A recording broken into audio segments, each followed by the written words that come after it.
Madam ఎలా అనిపించింది movie? మీకు ఏం నచ్చిందండి మూవీలో? టేకింగ్ స్క్రీన్ ప్లే బాగుందండి. హీరో పర్ఫార్మెన్స్ ఎలా ఉంది? ఓకే గ్రాఫిక్స్ ఎలా అనిపిస్తుంది? Graphics are good, really movie హిట్టేనా?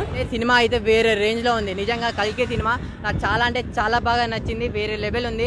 అంటే ఒక్కొక్క విజువల్స్ చూస్తుంటే అరే ఇంత wow wow wow wow wow అని చెప్పి అలానే అనుకున్నాం అనమాట. అంతలా బాగున్నాయి విజువల్స్ అయితే. నెక్స్ట్ మన ప్రభాస్ అన్న ఎంట్రీ సీన్ కానీ ఆ బుజ్జితో మాట్లాడేది కానీ చాలా అంటే చాలా బాగా వర్కౌట్ అయింది. మళ్ళీ నెక్స్ట్ మన కమల్ హాసన్ గారు కానీ అమితాబ్ బచ్చన్ కానీ వీళ్ళందరూ ఎంట్రీ, వీళ్ళందరూ ఇన్పుట్స్ ఇవ్వడం, వీళ్ళతో కాంబినేషన్ చేయడం చాలా అంటే చాలా బాగా ప్లస్ అయింది సినిమాకి. నెక్స్ట్ మన బ్రహ్మానందం గారితో కామెడీ సీన్లు కానీ అవి కానీ మళ్ళీ మన దీపిక పడుకునే గారు కానీ చాలా అంటే చాలా బాగా చూపించారు డైరెక్టర్ గారు. సార్ నిజంగా చెప్తున్నా కదా, నేనైతే నిజంగా ఈ సినిమా చూసిన తర్వాత నాకు ఏం అర్థమైందంటే Hollywood, Tollywood, Mollywood, Kollywood, Bollywood ఏ వుడ్ కూడా పనికిరాదయ్యా మన ప్రభాస్ అన్న ముందు. అదే అనిపించింది నాకు. నిజంగా ఏ చెక్క కూడా పనికిరాదు ప్రభాస్ అన్న ముందు. అలా ఉంది నాకైతే సినిమా అయితే వేరే లెవెల్ అనిపించింది.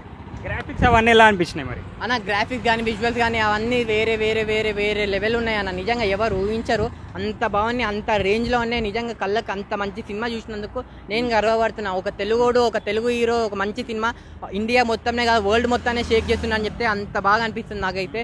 నిజంగా కలెక్షన్లు కోట్లు అంటున్నారు కదా, మీరు ఎన్ని కోట్లు అయినా వేసుకోండి, అన్ని కోట్ల కన్నా ఎక్కువగా వస్తాయి. నిజంగా మీ అంచనాకి మించి ఉంటుంది సినిమా అయితే.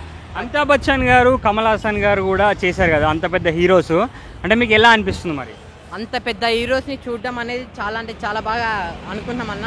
నిజంగా చాలా అంటే చాలా బాగా అనిపిస్తుంది. అంత పెద్ద హీరోస్ని చూడడం కూడా చాలా హ్యాపీగా అనిపించింది అన్న. అంతే. అంటే ఇప్పుడు ప్రభాస్ అన్న లుక్ అదంతా ఎలా అనిపించింది మరి మీకు? లుక్ ఇవన్నీ చూసుకుంటే అయితే అసలు నిజంగా వేరే లెవెల్ అనిపించింది అన్న. సలార్ అంతకు మించి బాహుబలి వేరే వేరే లెవెల్లో అనిపించింది నిజంగా. నెక్స్ట్ మన ప్రభాస్ అన్న అంటే ఆటోమేటిక్గా అందరికి గుర్తొచ్చే బుజ్జి అనమాట. బుజ్జి కూడా నిజంగా మైండ్లోనే ఉంది, బుజ్జి కూడా ఎక్కడ పోవట్లేదు.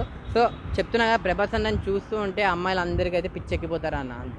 ఓవరాల్గా సినిమా హిట్ అనుకుంటున్నాం మరి. సినిమా అయితే బ్లాక్ బస్టర్ అన్న. అంతే. ఎలా అనిపించింది కల్కి మూవీ? జయప్రభాస్ అని కమెంట్ చేసి చూడండి, జయప్రభాస్ అని ఖచ్చితంగా కమెంట్ చేసి చూడండి. ఎలా అనిపించింది కల్కి? ఇప్పుడు నేను ఐమాక్స్ దగ్గర చూస్తున్నా.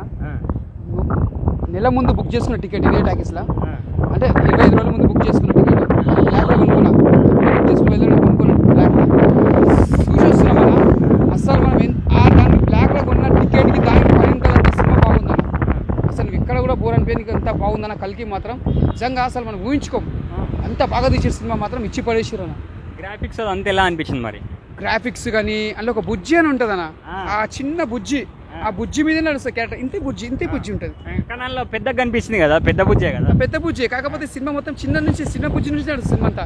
ఆ మిషన్ తోనే సినిమా అంతా నడుస్తుంది. కానీ చాలా బాగుందన్న. అసలు మనం ఎట్లా అంటే అప్పట్లో మనము ఒక చిన్నగా ఉన్నప్పుడు ఒక హీమ్యాన్, ఒక జేమ్స్ బాండ్ అలాంటి సినిమాలు ఎలా చూస్తామో, ఒక మమ్మీ రిటర్న్స్ ఆ టైప్లో ఉంటుంది అన్న ఈ సినిమా. ఇదొక డిఫరెంట్గా ఉంటుంది, చాలా బాగుంది. అంటే ప్రభాస్ అన్న లుక్ ఎలా అనిపించింది మరి?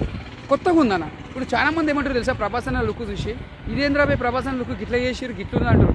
అట్లా కాదన్న. కల్కి క్యారెక్టర్కి ఎలా కావాలో, లుక్ ఎలా కావాలో ఆ డైరెక్టర్ కూడా నాగాశ్విన్ కదా, నాగాశ్విన్ డైరెక్టర్ కూడా ఆ లుక్ రావాలని ప్రభాస్కి ఆ గెటప్ వేసారు. కాబట్టి ఇలా కల్కి కరెక్ట్ సెట్ అయిన బాగుంది. అంటే నీకు ఎక్కడ కూడా కల్కి అని పోలే. దీపిక పడుకొని దీపిక పడుకొని కూడా ఇచ్చి పడేసిందనా. ఇచ్చి పడేసింది దీపిక పడుకొని. చాలా బాగా చేసింది క్యారెక్టరు, చాలా బాగా చేసింది ఆమె తర్వాత. అసలు ఆ ఛానల్ తర్వాత మళ్ళీ మన తెలుగు సినిమాలో నటించడం అనేది మామూలు మాట కాదన్న. అది కూడా ఆమె అంత పెద్ద స్టారు. అలాంటి సినిమా మళ్ళీ ప్రభాస్ తోటి చేయడం అనేది మామూలు మాట కాదు. చాలా బాగుంది. ఇచ్చి పడేసింది దీపిక పడుకొని, ఇచ్చి పడేసింది. చాలా బాగుంది క్యారెక్టర్. ఇంకోటి అమితాబ్ బచ్చన్ గారు బాగా చేశారు, కమల్ హాసన్ గారు బాగా చేశారు, అని అందరు బాగా చేశారు. సినిమా మాత్రం మళ్ళీ ప్రభాస్ కెరియర్లో అది మంచి ఒక కల్కి ఒక బాహుబలి ఎట్లా ఒక స్టాండర్డ్ నిలబడుతుంది, ఒక బ్రాండ్ లెక్క ఇది ఒక కల్కి ఒక బ్రాండ్ నిలబడిపోతుంది అక్కడ. అంత బాగుంది. జై ప్రభాస్ అన్న, జై ప్రభాస్.